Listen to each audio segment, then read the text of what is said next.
Welcome to our broadcast for today, and my name is Alexander Red. I'm your host here. And of course, critical race theory, CRT as it is known, it is a developed concept by scholars to teach race and justice through the lens of American history. Now, this theory, developed in the late 1970s, aims to promote equity, that is, outcome, and equality, equal treatment of all people, and the revisitation of American history on racial justice. Now, some CRT content is now restricted in primary education in about 21 states or over 21 states. Now, the questions remain. Why is it that Americans are so divided on this theory? Why is it that some US politicians and prominent faith leaders are vehemently opposed to the idea of critical race theory, which is known as CRT?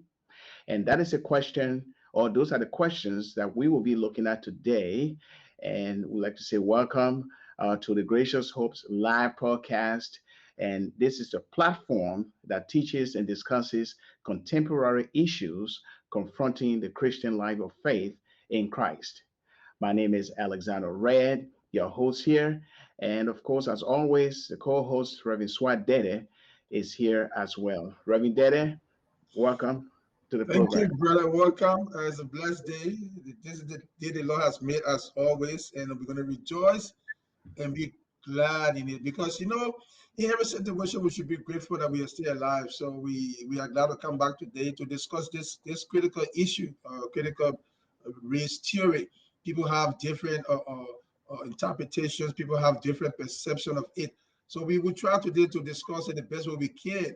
We might not give you all the answers you need or want, but we try to just discuss the issue and then throw it out there to you to continue the discussion where you are. So I'm glad to be here today. And brother, we look forward to this discussion. Yes, yes, we look forward to it, and we encourage you, the viewer. Please make your comments. Anything you got to say about it, please do so, because we'll be pretty much providing the meaning of critical race theory, and we know it is a much broader concept in the sense that it has broad division among Americans in the school system, in politics, and even in the church. And so we'll be looking at not just us, but we'll look at some other materials that will enlighten us or open our eyes more on what it means to experience or to learn about critical race theory. And we'll start off the program here this afternoon with our first clip here. And this is defining critical race theory.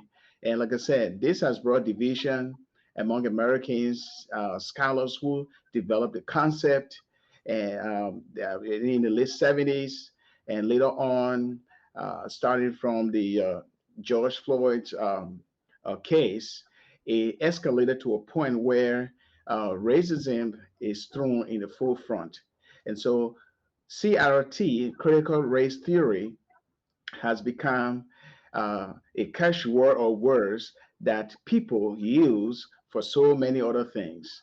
And the idea is that some people just don't want CRT taught in the schools, particularly primary schools. And so it is a conflict going on. So let me bring up this first video clip here that we will be looking at today. And that will, of course, give us an idea, every one of us an idea of what it means to know much about uh, CRT. Let me get my technical stuff here together. Let me see here. Oh, okay, there you go.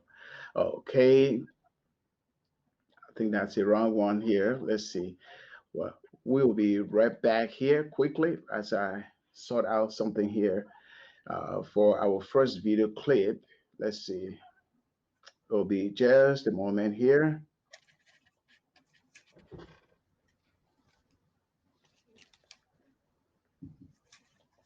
Okay.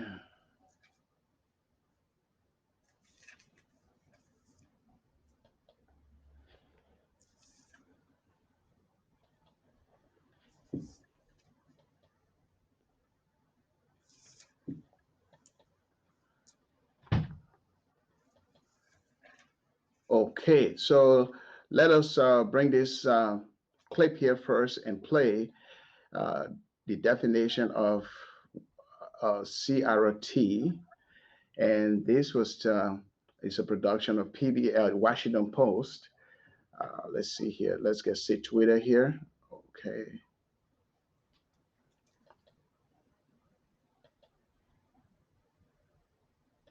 Purpose of critical race theory is to provide Americans with a way to understand the legacy of racism, even though those stories sometimes hurt. It's anti-American training that vilifies white people and demands they apologize.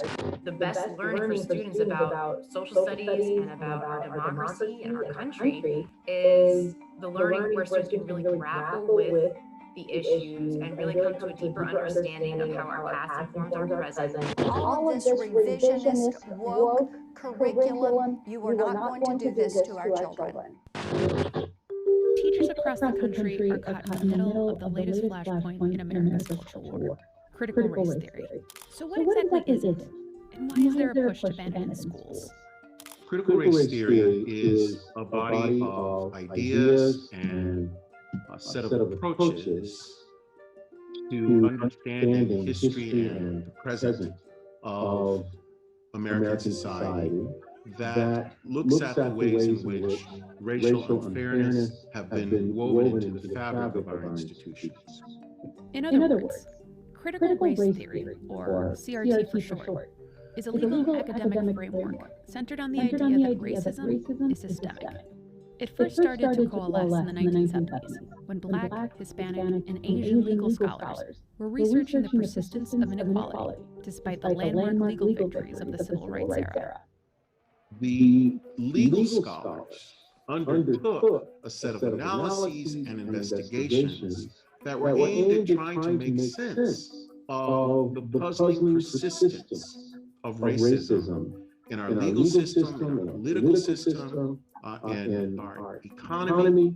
CRT has been studied in fields like sociology, economics, and political science. It's been used to examine issues such as housing and educational segregation, unconscious bias, and criminal justice reform. Contrary to what often critics portray as sort of judging people intrinsically as being racist or not, or holding people responsible for slavery in the past. It is actually to open up the conversation of how we all inherently live in a society sort of beyond our choosing. Right? We didn't choose where we were born or what racial group we were part of, and yet we have this common history. How do we understand that history? What does it mean for us? Those are the sorts of questions that critical race theorists were trying to grapple with.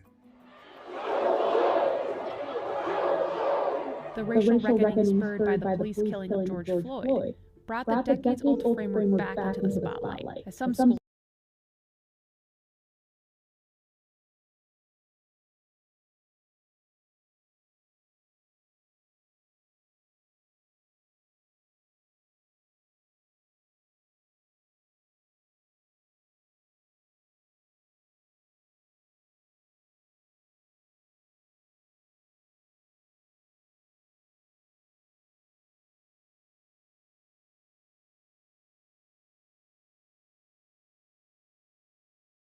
Against blacks, right? I mean, it makes us think more critically, more engaged, more seriously around why do these practices happen. The push against CRT gained steam under former President Trump, when he directed federal agencies to end any diversity trainings related to critical race theory. Though ultimately blocked on First Amendment grounds and rescinded by President Biden, the fight over CRT at the state level is still in full effect.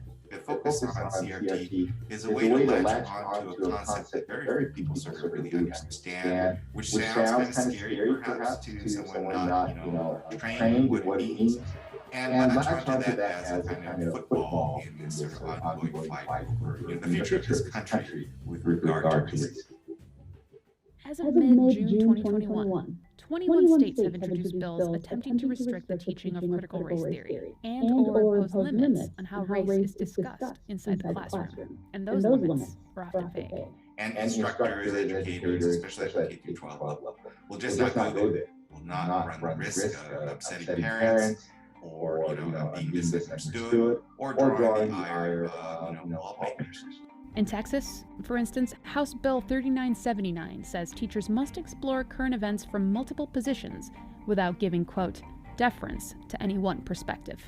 There's language in this bill, like teachers need to present a balanced perspective on current events, for instance. They have to do their due diligence to present multiple viewpoints. But what happens if they're talking about an issue in the classroom and they try to present multiple viewpoints, but the student comes home and tells their parent about the lesson that day, and the parent thinks, well, they didn't do a good enough job of presenting this viewpoint. So who decides when the teacher has done an adequate job of presenting multiple perspectives on an issue? It saddens me and disappoints me that instead of really embracing this opportunity to confront our nation's past and to tell authentic and more accurate narratives about experiences of diverse people in this country, that we're looking to sweep it under the rug. We're looking to erase it even further from our memories.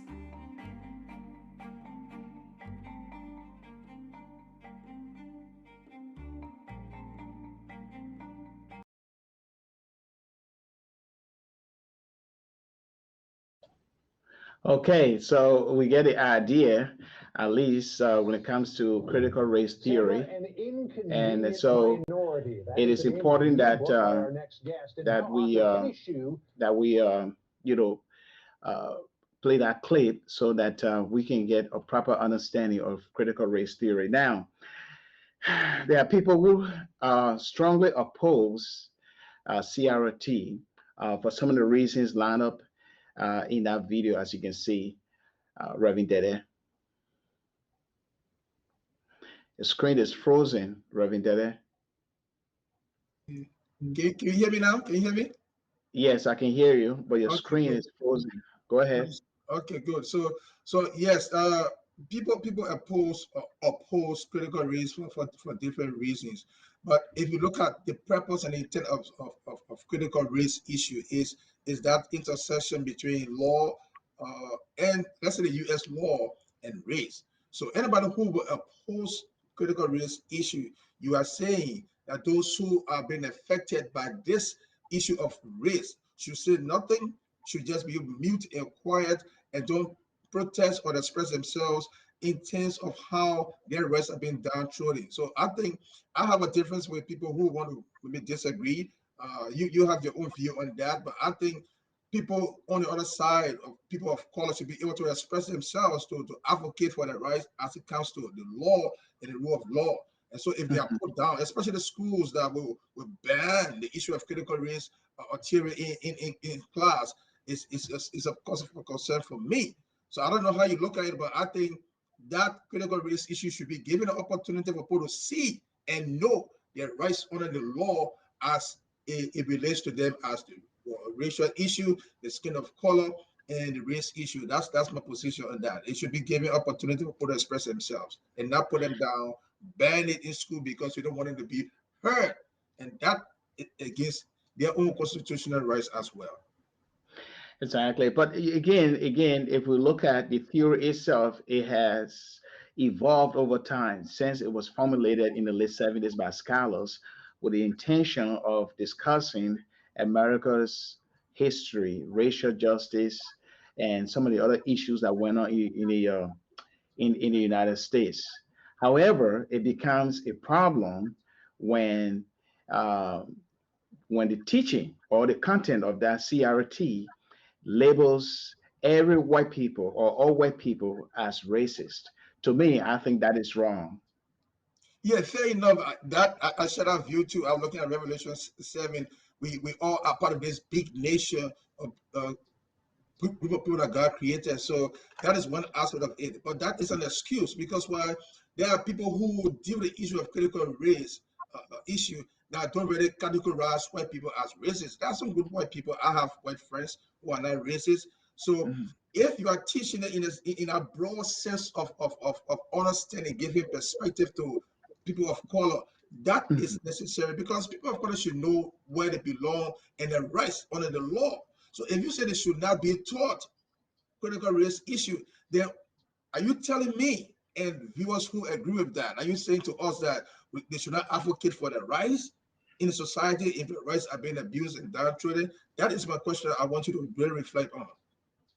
Yeah, I mean, I believe that talking about history is there's nothing wrong with talking about history, your past history, whether it is ugly, bitter, or however it looks, but it depends on how it is being taught. I believe that from what I've been seeing and watching, most of these Americans, particularly the white race, they are saying that children have been taught a whole lot about racism that somehow bent toward the white race. In other words, they are teaching hatred. Say, hey, this is what the white people did. They talk about history of slavery and other things that are happening in the American society. And so they are saying that critical race theory brings about socialism, it brings about hatred and division more. But then again, should we not talk about history? Whether the history is ugly or whether it is bad, should we not talk about it or it shouldn't be talked about? And for me, yes, history can be talked about, but if it is taught in the classroom in a way that will make one race to look bad, I believe it needs to be re-examined, or that content needs to be re-examined. True, true. To what extent is one race made to be bad? What did the race do? Taking into consideration the James Crow laws. You know the laws as well as I do. What happened then? So are we saying people should be mute? That's what I don't understand. Should be mute about historicity? Now, if I listen to a professor, and I will give you the story that happened in 1980 with a professor for Harvard University, Harvard Law Mhm. School, the Harvard Law School, who developed a curriculum to encompass critical race issues so that people can understand and grasp the content and the content of the issue to be well Mhm. informed so as to use that information for the well-being society. Now, this professor was technically driven out of the school because why? His view of creating a curriculum was not supported by some member of the faculty. So students of color decided that they were going to protest to make sure that this professor, what the curriculum he prepared should be taught by a professor of color. And the professor said no. Now, so my question is, and the reason they gave us that there was no black qualified professor to teach that course that Professor, what's his name? Professor, let me find his name, Professor Bell created at Harvard Law School in the 80s. Now, my question is, are you saying there is not a black qualified professor that will teach critical race theory based on the curriculum that Professor Bell created? Those are the kind of issues that I'm trying to still grip up with. Now, in terms of what you stated, if the teaching is just bent on demonizing one aspect of the race, that the white race, you call it supremacy, that's a different thing. But if the curriculum is balanced, I think it should be given a hearing in schools and other places. Yeah, so then the issue is about balance, but then how would it be balanced? And that is where a lot of parents are grappling with, and that is why they are protesting because the content that is being taught before it came to the attention of the parents was all about racism is bad all over. It's systemic. It's in the system. It's part of the law. It is rooted in the law, or it was made based on the law. And so people of color are being discriminated against for their rights in society. They lack the opportunity economically and other means within society, and that is where the back and forth is coming from, and it has even crept into the church. The Southern Baptist Convention, they had a clause in their constitution about race, you know, embracing diversity, because there were a lot of black pastors and churches that were threatening to pull out because the convention had not been doing any kind of a good job regarding integration of race, people from other ethnic groups, or just in the black community or people of color. And so that tension was there, and there was a resolution passed called, I believe there's a term for it, and we'll play the video for that with one of the leaders of the SBC, the Southern Baptist Convention. And our clause, tend to balance the idea or concept about embracing diversity within the convention. However, all of the past presidents, including the leadership as a whole, gave a U-turn. They signed on again, declaring that critical race theory is no good for, or it is unbiblical for the SBC to embrace. And so they outlaw critical race theory. Now, there are some people within the Black community or the Black church or Black churches are not happy about it at all. And this is a tension. But again, the focus should be on the term that is being used, critical race theory. What is critical so much about race that it must involve other justice issues like racial justice, social justice, and all other, how would I say, rights for certain groups in the society. And the church as a whole is afraid for the fact that critical race theory is an ideology based on secular reasoning. And that is how they look at it. So we will take a look here at a Christian author who has written a book on this whole subject matter. He's an African American. His name is Voddie Baucham. I believe we featured him 2 weeks ago on our program. And he is looking at the history, okay, that made people to formulate that particular theory and how we ought to be mindful. The church has to be very mindful when they see a term or a label, because on that label, the surface is there. As you say, yeah, justice, and everybody go for it. But the root or the underneath that particular label, there are ideologies that do not pair well with the Christian faith or biblical principles. So let us bring him on here. And let's see here. I'll bring him on, and so he can provide some sort of lesson for us to take a look critically at critical race theory. And I believe it's going to be very, very important for us to listen to what he has to say, because it involves our faith, and we have to be mindful how we embrace the whole idea about race or justice, which can be labeled in many ways. And in doing so, if we're not careful, or if we're not mindful as a church or Christians, we will fall prey to the enemy's entrapment of that particular term. So let me bring it on here and let him give us some education here. That is Voddie Baucham. Let's bring it on here. Okay. Bring him on the screen. And he is saying something very, very, very, very interesting here, that we are to listen and find some sort of a understanding of why we need to be very, very mindful. So let's go. The 1619 Project is all about. Listen, if America is founded in 1776, then we're founded on the principles of the Declaration of Independence, right? Or let's say, you want to just be technical about it. And you say, okay, I get that, but really technically, we're founded in 1787.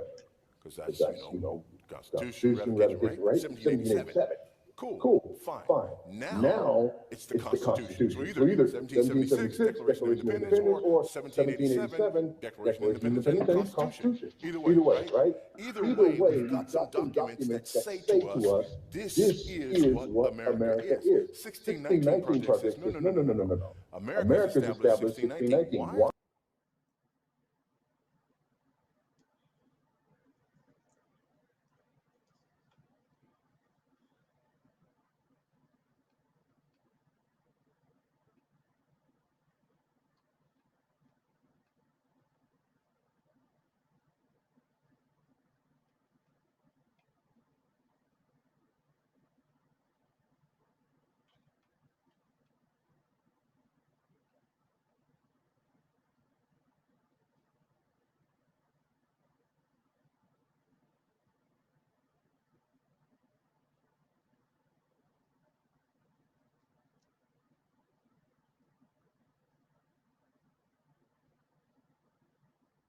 It is everywhere all the time. Everything is racist. Secondly, convergence theory or interest convergence theory. This is the second major tenet of critical race theory. Again, according to similar works on critical race theory. By the way, in the academic literature, if people write journals and peer-reviewed journals, and if you're an academic, you want to publish peer-reviewed journals, right? That's how you get your academic bona fides. You publish in peer-reviewed journals. And if you publish in a peer-reviewed journal and you get, say, a couple of hundred citations of your work, you pat yourself on the back. You're getting it done, right? You got hundreds of citations, hundreds of other scholars who are referring to your work. You're getting it done. The stuff that I'm citing has thousands of citations. Thousands. Some of them upwards of 5,000 to 6,000 citations. So these are not obscure people out there in the corners, of academic. No, these are the rock stars. And these are the agreed upon pillars of critical race theory. So number one, racism is normal. Number two, convergence theory. Again, I'll read from similar work on critical race theory, Delgado's book, Critical Race Theory. Racism advances the interests of both white elites, materially, and working class whites, psychically. Large segments of society have little incentive to eradicate it. This means whites are incapable of righteous actions on race, and only undo racism when it benefits them, when their interests converge with the interests of people of color. And yes, he used the word righteous. White people are incapable of righteous actions on race. Everything is racist. Well, this thing wasn't racist, then that must mean that the white person benefited from it, because that's the only time that white people will do anything other than be racist. So according to critical race theory, white people are not only racist, but incurably so. Ineradicably so. Can't be anything else. An entire swath of people condemned.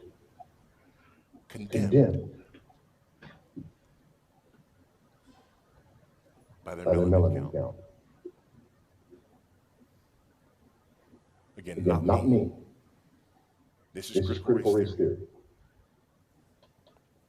Third principle is anti-liberalism. And when I say anti-liberalism, it's typically conservatism, right? Anti-liberalism in terms of the academic use of the word, right? Like the liberal arts. Anti-liberalism. CRT questions the very foundations of the liberal order, including equality theory, legal reasoning, enlightenment rationalism, and neutral principles of constitutional law.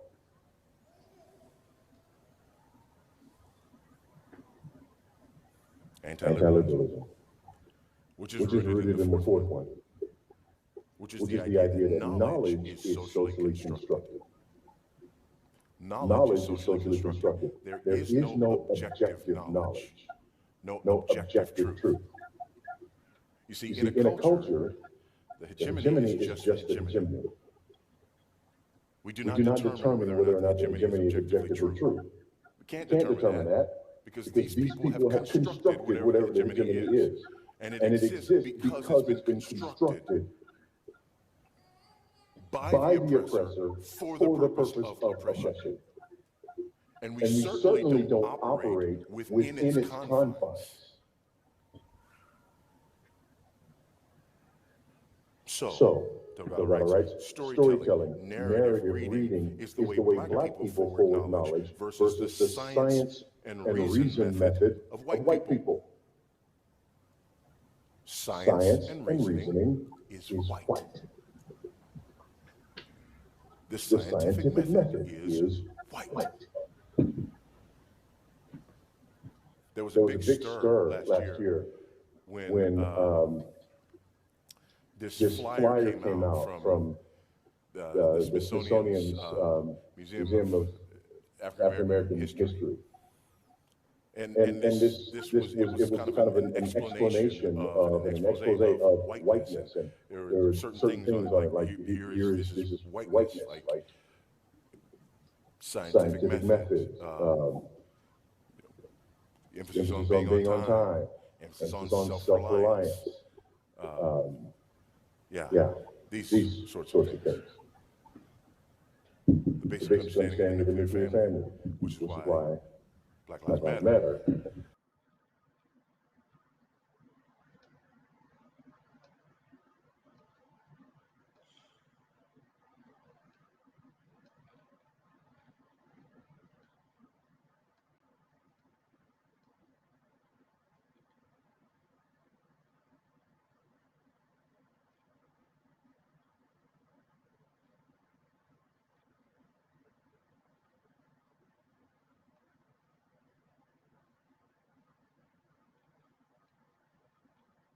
Mission of hegemony.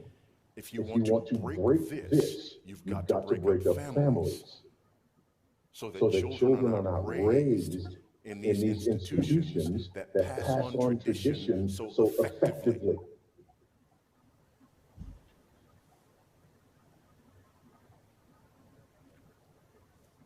So minority status, in other words, brings with it a presumed competence to speak about race and racism. The legal storytelling movement urges Black and brown writers to recount their experiences with racism and the legal system and to apply their own unique perspectives to assess law's master narratives.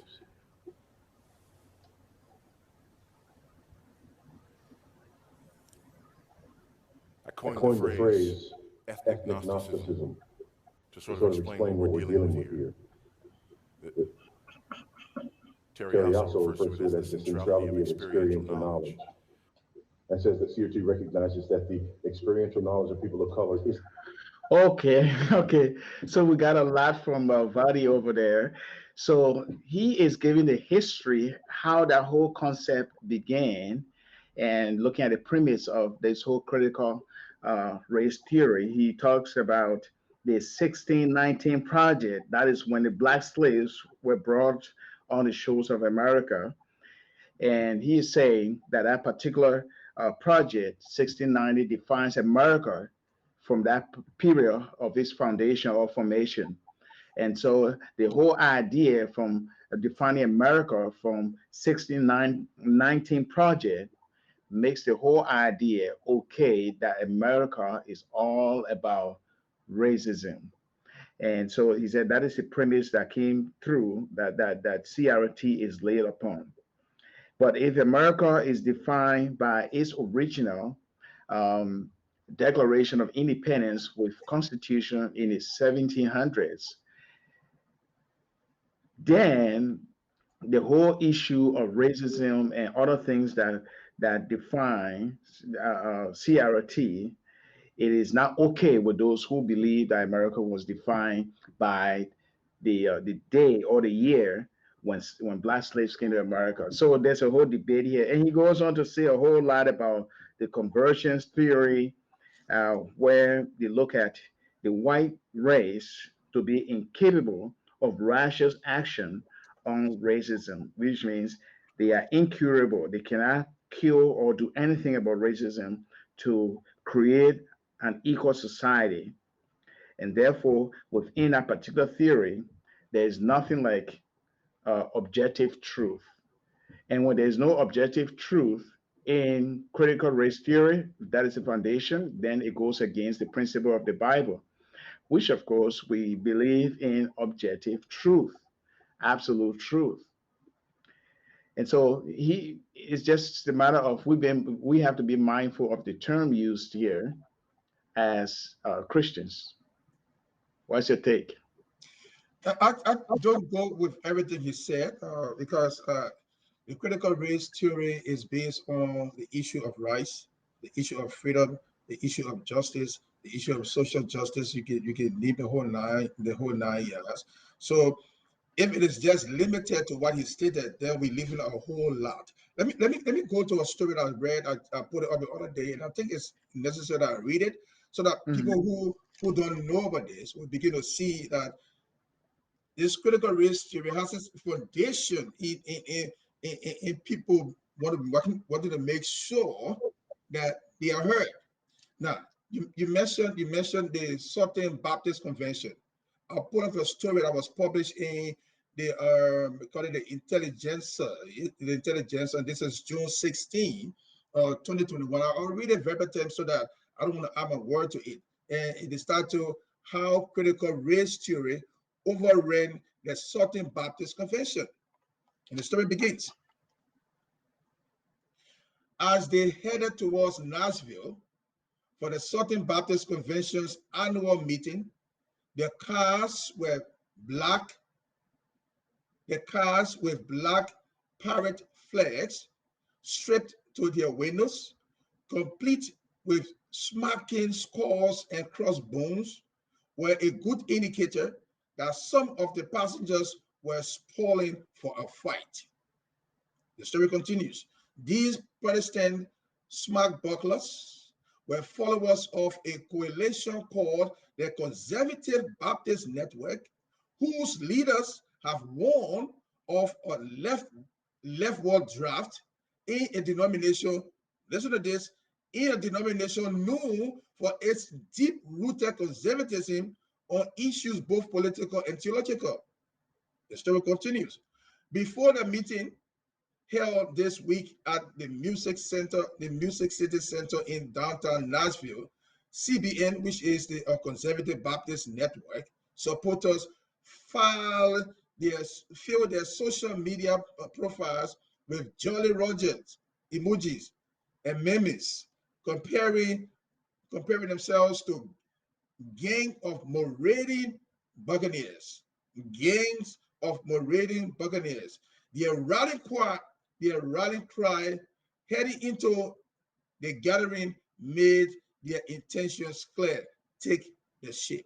Now, if we are looking at the issue of critical race theory, and we see this kind of situation going on, but then on the flip side, if anybody of color does this, it will be cried down. Why? Because they will be allegedly propagating or perpetrating issues of conflict and race at the church convention. So the point I'm making here is, while it is true that some people may push the issue of critical race to an extent that will muddy the water and downgrade the essence of what critical race is actually intended to address, there are those who are fervently and sincerely as well, who want to make sure that the issue of race, you ask the question, what's critical race? Critical race because this issue pertains to a group of people who feel that their rights have been violated, who feels that they are not heard to a certain extent, want to be heard. So the way to do that is to train their offspring, their young people, to know that this issue exists, not in a sense where you pity other people bad, but the issue exists and it should be addressed. That is the context of the critical race issue. So if anybody tells me it's against the Bible, then let's go to the scripture. Because the scripture says we all are made in the image and likeness of God and made equal. So if one group feel that they are supreme and above the other group, then it's a biblical issue as well as a constitutional issue and legal issue. So that's my take on that. The professor made some serious points, but the overarching argument he's making tends to tell me that if you fight for your right or stand for your right, it means you are promoting racism. It's not always the case. If you stood for your right and make sure you advocate what is happening in the society, that's fair enough. That's the amendment or the First Amendment. You have the right to speak up. But if we tie everything to racism to an extent where we water down the people's right to speak up, that is the issue, Alex. And that's my take on that. Yes, but this is being very mindful about not just the justice involved. We all believe in justice, the best, because the Bible speaks about justice, and we also believe that we should make the effort to correct where injustice is, because it's a biblical, definition of our way of understanding justice and injustice. Now, when there's an issue of equity or equality, which means we're going to see something, the outcome to be better for everybody. And when there's an issue of equality, where all people should be treated fairly, despite their skin color, we see that as an issue of justice.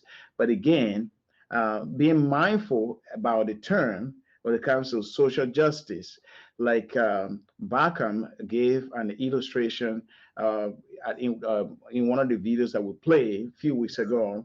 Mhm. Says this is like a train going, okay, and the engine of that train is critical race theory, okay, and then social justice there on our train, and in our train with social justice behind us, there are cardboards, okay, and you have other things, like women's rights, same-sex marriage, and the list goes on. And so if we look at the theory, or if we look at the term as a whole, critical racial theory, we must dig beyond, let's say below, or the root. When we look at the root, we should look at the root of the term to know why this whole idea is developing. We should not just be carried away by the term and say, oh yeah, it has to do with the rights of people alone, because there are people who formulated the idea in order to promote their interest. And this is where, for me, I stand that we should be very mindful about the label, because it could mean different things to many people, and people can jump on to bring in their own ideologies that are very, very dangerous, not just to the Christian faith, but to a community of people. I believe in equity. I believe in equality. I believe in the rights of other people. But again, my defense of people's rights should be with the limitation of my biblical principles and values, or my conviction of the gospel. And so we're bringing a conversation here with this candidate for the presidency of the Southern Baptist Convention, as we see, even though he didn't win the presidency. But he made a very good point here regarding how we ought to be very mindful when we hear a term. Okay, for example, liberalism. Okay, so if you were to ask me, do you believe in liberalism? The first thing I'm going to ask you, what do you mean? How do you define it? In what context? We have to be very mindful, because there are forces out there that might develop some sort of term, or the term will be inclusive. However, underneath the surface, there are many motives going on. There are motives going on. There are many other things going on that we have to be mindful, because if we get on our train, it might be too late for us to get off. And so I'm going to bring this conversation on right now with this SBC former candidate for president. And he made a very good point. I believe that we all can listen to and kind of let it turn around in our minds to make sure that what we are talking about here makes sense, because critical race theory is rattling the United States in the schools, in politics, and in the church. And we ought to pay close attention to that as we look at the term critical race theory. So let me bring this elder on here, and he will share his thoughts about labels, how we ought to be very, very mindful about labels. Okay, let's bring him on. Okay,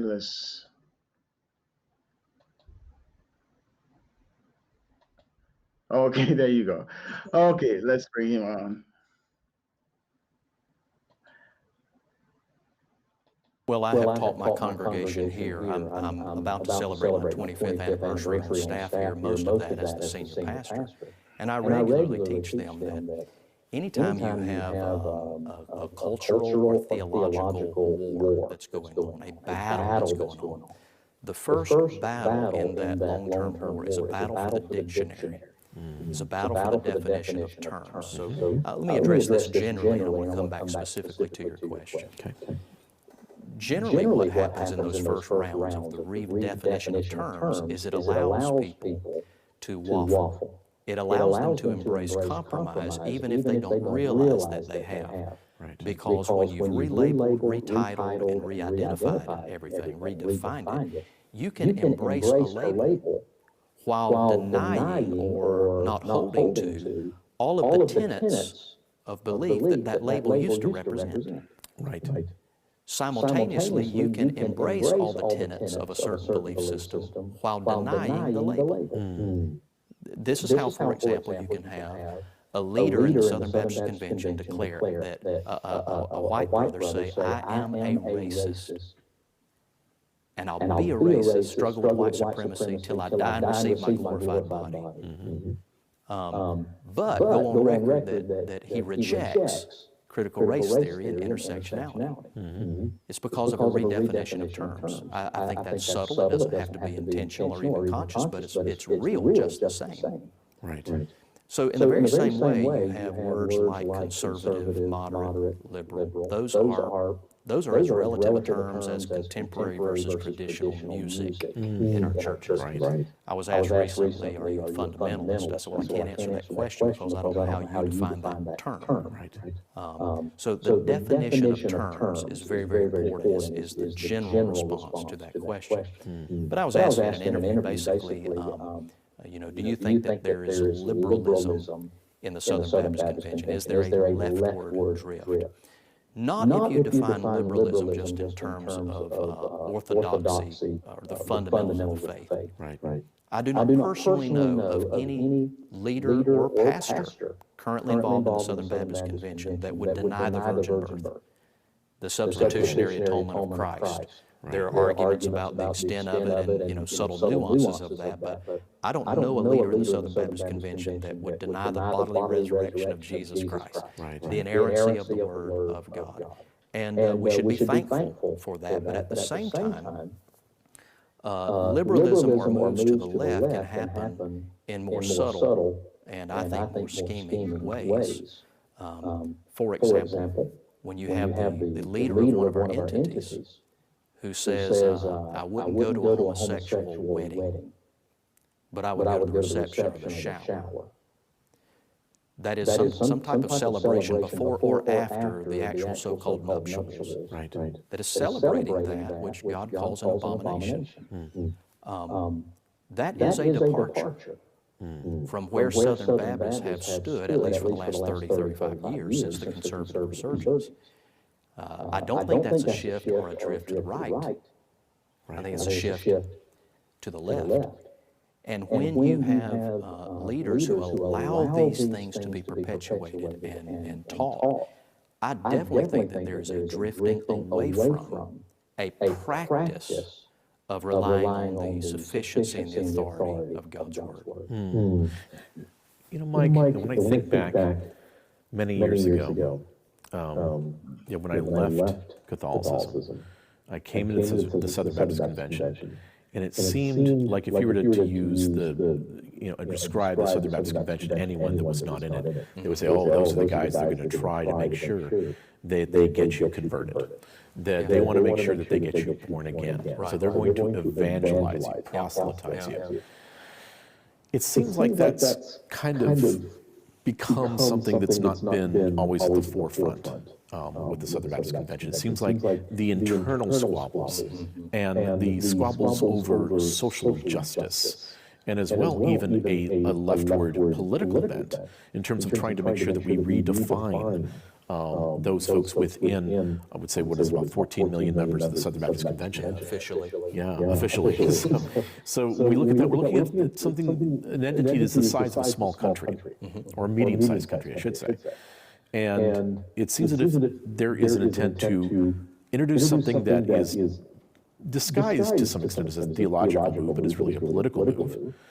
And that has become the big talked about within Sunday school, within your Sunday morning services, within Wednesday nights, within our programs for our children, within parachurch ministries that are associated with the Southern Baptist Convention, as opposed to, again, what I remember, which was evangelism, saving souls. I met my wife, who's Chinese, and I'm a half Cuban guy, in the Southern Baptist Church. And I remember it being multi-ethnic, and that was never a thing. It's just that we all had a unity and purpose. Do you see that, Mike, as something that is starting to become lost? And then how do we get that back? Yes, great question. I would cite just by way of a quick anecdote. When we went to Birmingham in 2019, we had a wonderful theme for that year's annual meeting, Gospel Above All. But I don't think there were very many people who left Birmingham or Southern Baptists who were maybe not able to be in Birmingham, who were watching it through social media and traditional media, hearing reports of a lot of the things that happened in Birmingham. I do not think that the message coming out of that annual meeting was the gospel above all, because we're so sidetracked and focused on a lot of different things. Our church here at Emmanuel, we've seen God's blessings through just faithful evangelism. We don't believe in pragmatism and slick gimmicks, man-centered presentations. But here in a very small town, we have a hot heart to see lost people come to faith in Christ. In the 25 years that I've been here, we've averaged around 63 baptisms a year, which it's about the only statistic that we have to give our best idea to measure the evangelistic fruitfulness of a church. I remember going to knock on doors. Especially pre-COVID, we would go out and old-fashioned door knocking and visitation. And knocked on the door of a Presbyterian brother who I would later in that encounter, I'd never met him before, but would subsequently find him to be a devout brother in Christ who was attending a Presbyterian church here. And we later joked about the fact that if we would enlarge our baptistry, or if they would enlarge their baptistry, he said I could go preach there sometime. If we would shrink ours, he would come and be a member here. Sure, just good-natured conversation between the two of us. But when I first met him, okay, so we get the idea of Mike here, what he's talking about, labels. We have to be very, very mindful about labels, because that label can come with a lot of things that we don't know. So it is always good, according to Voddie and Mike, to understand the deeper meaning of what that label is or that term is. And so it becomes very confusing for fellow Christians, Reverend Dede. Yeah, why it is true, I'm concerned about labels. That does not disabuse us of the fact that people will always bring labels into things the way they see it. But for instance, for those who are Liberians, I know we're speaking to a lot of people across culture. There was a church called the Never Die Church. Now, their mode of Christianity was far opposed to Jesus's teaching. So does that mean that Jesus' teaching was not real? Or does that mean that because he had an interpretation of that John text that said, yet even though you die, yet you shall live? That was for eternal life. But Slebo and his people took that text upside down. So what I'm saying in this context is this: critical race theory, it has its own downside, as other people will see it, but it's constructed to the extent where people are advocating for what they think the rights are being abused at. So if that is the essence of the critical race theory, then why other people impute other things into it? That's fair enough. People see different interpretations at different times, but we should not see it, that critical race issue or theory issue, we should not see it as bent or bringing up issues that are meant to categorize one sector of the society as racism, as racist, and the other as good. Because people have the right, Alex, and they must advocate those rights. If they have to advocate those rights based on their advocacy of things they think they should talk about, that's fine. Now, Mark talk about labels and definition. People always get different definition to things. He mentioned a lot of things, but I just decided to look at motives, labels, and definitions. There will always be people bringing different definitions to issues, but I just not take the essence of the main topic we're discussing about rights. Remember, critical race theory has an intersection between rights and the law. Now, those who are advocates of critical race theory believe that the law has systematic issue that suppress a particular race. This is the bedrock of the whole issue of critical race. So once we understand that, any absence or any presence of the labels will be clear eye to know that people will have different interpretations, but the main crux of the matter is where the civil rights and the law means. Yes, and the whole label about CRT, where people believe that is that all white people are racist and our racism is systemic. I have a very serious problem of really accepting that wholeheartedly, because I believe that all white people are now racist. One, and two, I believe that that that categorizing just one set of people and label them can bring division as a whole. But can we get or gather certain aspects that are positive about critical race theory, like the history of the United States? Of course, people need to talk about the history of the United States, but it should be talked about in a way where it balance all objective analysis of the history can be given. Now, some of you will ask, some of you will say, well, there will be nothing that is so objective in talking about American history because people are rejecting CRT as a whole. And so this is where the ups and downs, come in or play it out, because there's no way that where can we find the balance where, yes, race can be talked about, but then it depends on how it is talked about. So the question is, who's rejecting it? Who are those rejecting it? Those who are rejecting it, they believe that the premise upon which the critical race theory is formulated, it is wrong. That is, that America is a racist country, and then two, that because America is racist and the system and laws that are in place are systemic, that it is rooted in racism. That, of course, is a concept that I reject in a sense because it is not totally true.